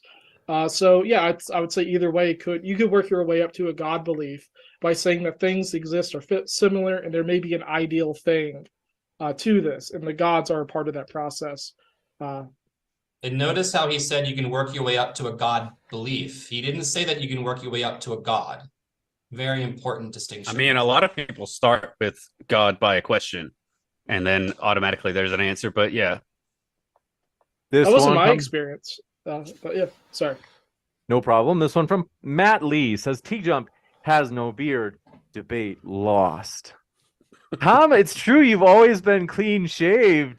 It's that handsome, if you have a handsome face, you can't cover it up. So no offense to all three of you other guys. but this one coming in from Bubblegum Gun says, the polytheist, I think they mean for both of you. They say, it is I, the CEO of Polytheism. Bubblegum is their name. They say, contact me They're after really the important. show so I may impart the knowledge of polytheism onto you all. I'm on standing for truth. Do you guys know of this Bubblegum Gun fellow? It sounds important if he's the CEO of Polytheism. He's in the comments a lot. Yeah, it's very true. Yeah. So this one from A Perfect Error says the polytheists misunderstood TJump when he said, quote, we find anchoring biases across all societies, unquote. They interpreted that as some sort of zeitgeist thing. I mean, it's possible. Well, so Yeah, my it's- argument was that an anchoring bias is something that has occurred in all societies, independent of them talking to one another. It's something that's ingrained in everyone, everywhere, independent of culture, just like you think virtues are. And so if you think that virtues are some kind of metaphysical, non-physical thing in the universe, then so is anchoring bias. But if we agree with science and anchoring bias is just a biological product of the brain to support evolution, then we can just conclude that virtues are as well, and there's no non-physical aspects to them. See, I think that's just Occam's razor kind of being used, right? Because like, oh, everyone makes an axe, therefore axes are useful, right? Because that'd be an anchoring bias of an invention of an axe. Every culture has an axe, right? No, Or most do. Or Anchor, even if you say anchoring like, bias is a fallacy. It's a logical fallacy. It has nothing to do with axes. no, you're misunderstanding. So if every culture has an idea, or a group of cultures have an idea separate from one each other that are the same, you can attribute this bias through the simple fact that humans could develop similar ideas because we're all similar, right? Through the idea of like forms and virtues, that goes through a different narrative of exploring the natural universe, coming to the same properties something has, understanding it in its usefulness and its potential. And then that rationally leads up through philosophy and reasoning of deity or phenomena that has these same attributes. 100%. And also what Jordan said in the opening. So yeah, it's fine. Anchoring bias, I think, is a good scientific view of the world. Sure, lots of different groups can come up with the same conclusion independently of each other. But I would also say that's quite the phenomena that we did that, and that's also worth exploring more in depth. This one coming in from, do appreciate it. Back par us says, James, interview a solipsist next time. Thanks for that idea. You guys ever heard the joke about solipsism from Alvin Plantinga? I haven't. Let's hear it. I'll tell it at the end. This one from Eddie Dean says, is the act of vaping virtuous? Is there a god of vaping? No. I mean, there's pleasure if you get pleasure from it. True. Wait. Okay, you two are disagreeing on this? You two disagreed a lot. I think you guys argued amongst each other as much as I'm just like curious we if you're argued. disagreeing. I'll let you give your rationale. We came to an agreement because I just bridged the gap. So God of vaping, Yeah. probably not. I don't know. We could have just found her or him. Sure, why not? But God of pleasure, because pleasure is a virtue as well. It's something universally loved. We all love to feel good, right? And so like hedonism, or just like Aphrodite, Venus, whatever aspects of pleasure exist. So therefore, vape for Venus if it gives you pleasure. There's physical consequence to that, sure, but so it's existing. So why not? Yeah, and I was trying to give a funny answer there as well, Dustin. Like, no, like don't do it, kids. Our joke's metaphysical. We had an early one from, quote, Satan did nothing wrong is their username. They say, question for the polytheists. How do you know Gandalf isn't spiritual? How can we check? Actually, it's a good question because The Lord of the Rings was written while J.R.R. was in the trenches of World War II. So maybe there's actually a plausible possibility that Tolkien stated that Gandalf, like in his belief system, possible, probably not probable, stated that Gandalf might be a symbolism of something. I mean, he did go from gray to white. There's actually something inside of that's plausible, but probably not probable.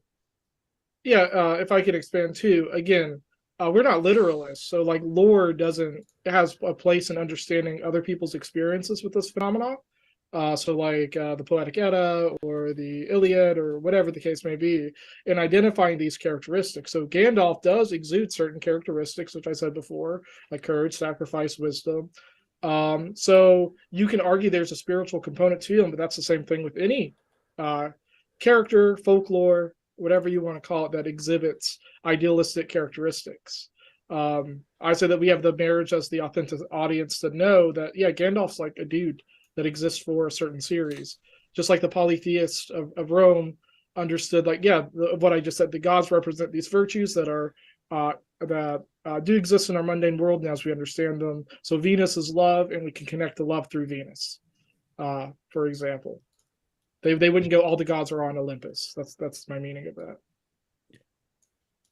Juicy. Any last thoughts, folks, gentlemen? I would just say Otherwise, that it seems as if the opposing side was not able to provide any definition or evidence for multiple gods that manifest in reality in physical ways. We have every Bring it back to temple. debate at this wait, point, hold on or are one we sec. talking about There's the question? one last question I missed, and this actually it's in a perfect alignment with what Dustin just said. So I'll give you guys a chance to respond. I want to read this. Black Eye Fly said, how many gods exist, and how do you know that's the right number? I don't know. I wouldn't give a number. I would say that per tradition, per group, per culture, I don't know how many virtues there are. I don't know how many gods. I don't know how they would name their gods and goddesses. And therefore, I wouldn't give a number at all. Yeah, that's where you get to like cultural perceptions of the ideal, which through, I think, Neoplatonism, like Plotinus, if you want some recommended reading, read the Aeneid of Plotinus. Very, very interesting, to the very least. Also, the Agrippa 4 Rules of Occult, or 4 Books of Occult Philosophy, are very good in breaking down the core ideas that make up my current exploration into the divine. But essentially, the material world is messy. It's not perfect, of course. Ideals and virtues exist within it. So some cultures may identify heavily with some aspects than others, just through the material not being perfect. It's not ideal. That's why we look towards the ideal. We're full of inspiration and imagination, and really want this connectivity to things that are idealistic, that we can see and perceive within our own world.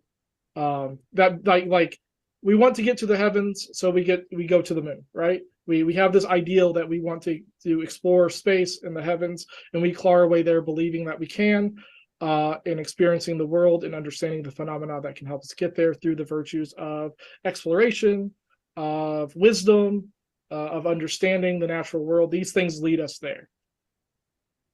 You got it. Any last thoughts? Okay, I'll Great quick with tell that. you, I haven't told this joke in a long time, but so I will probably butcher it, but I'm going to give it a shot. So Elvin Plantinga told this joke, and he said, there was once a philosophy, so this is the solipsist joke. He said, there was once a philosophy professor who was visiting a university, and in particular, the philosophy department there. And when he arrived, he found out that there was one of the philosophers there was a solipsist. And he says, in other words, if anybody, folks, by the way, because there are a couple hundred people watching, if you don't know what a solipsist is in philosophy, it's this idea that you're the only one that exists. Your experience is real, but like everybody else, like, for example, TJump and Dustin and just everybody, even your own mom or dad, they all aren't actually real. They're just kind of figments of your experience. Eddie Dean, thanks for your last minute super chat, said, I'll get back to the joke. They say, so is everyone who believes in different gods going to their own separate afterlives, polytheists? I think that in general, most cultures have came to generally the same ideologies. How you get there may be a little different, but generally across planet Earth, this beautiful planet, in general, when you weigh the amount of different polytheistic faiths versus those versus the opposition, generally speaking, far more of them have generally the same concept of the afterlife more so than not. And I would say, yeah, so yeah, we go back to like ideals, right? So a few things well, like basically you actually don't know the answer to the question. That would be correct, yeah. So okay, I just wanted to, like, if you just wanted to say those words before you go and talk about more of what you don't know, that was just, I wish TJump would have let you talk more during the debate. Just to get it out there, just to start with, I don't actually know, but, and then, I mean, I think we've been pretty intellectually honest like this entire time. Because like he completed his thought. If we could complete our thoughts more, you would have a more defined idea of what we're talking about through this entire thing. On afterlife, so I would say that we are again ideals. Like we have ideals of what like an afterlife could be. I personally would say that in the philosophy that leads us to things like the atom, like Neoplatonism, there's not a lot of talk of an afterlife. It's about the theory of religion, theory of philosophy, theory of virtues, theory of the gods, and not so much an interpersonal afterlife. And I would say that if you're living this life looking forward to an afterlife, make this one a good one, and you'll have what you'll need in the next one if there is one. On the bona fide view of an afterlife, I don't know. I'll just live a good life here and be prepared in whatever way. I don't know. Juicy. So on to the solipsist joke. As I mentioned, the philosophy professor got to this philosophy department, and he found out, he said, there's really a solipsist here? And he said, yeah, he's a professional philosopher. He's got his PhD, and he's a solipsist. And so he said, well, could I meet him? And they said, yeah, sure. And so he went in and he met the philosopher who was a solipsist, and they had a good conversation. And as he left, the other faculty who had brought them to Fred, the solipsist, said, yeah, well, we all take special care of Fred here, because if he goes, we all go. That's good. I like that. It is not my joke. That was Alvin playing us, but pretty That's good. a good one. That's fun though. It is. But we do want to say, folks, our guests are linked in the description. If you would like to hear more of their views, you certainly can. As you can see at the bottom right of your screen, learn more about your guests' views from their links in the description box below. That includes at the podcast. So if you're listening via the podcast, as folks, I don't know if you know this, but 100% of our debates end up on the podcast, usually within 24 hours of them being live on YouTube. And we put our guest links there in the podcast episode description as well. One last from the live chat. Black Eye Fly says, thanks for hosting this debate and for all the work you do. Thanks so much for your kind words. All credit to the speakers. They are the lifeblood of the channel. And I saw one, Art V said, I had thought about solipsism when I was a kid. It's funny, there's some research on how kids have thought through a lot of these like really way more complex ideas philosophically than you'd expect. So for example, like the matrix idea too, which is different from solipsism, but nonetheless, it's interesting, kind of a philosophy type thing. But we want to say thank you to our guests. It's been a true pleasure to have you guys here tonight. Thanks, everybody. No, thank you for having me. Absolutely. I'm going to be back. Thanks for Modern Day Debate. My pleasure.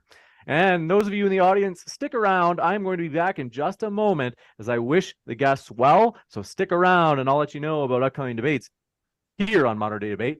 Be right back in just a moment. All right, we're backstage. Thanks, guys. It's been a true pleasure. Hey, thanks, James. Thank you so much, man. My Hopefully pleasure. we made this a little more fiery than the last one. That was good. We've never gotten to do polytheism. I would say this was quite the juicy debate for the viewers. Yes, I'm sure they were very entertained. Oh yeah. I hope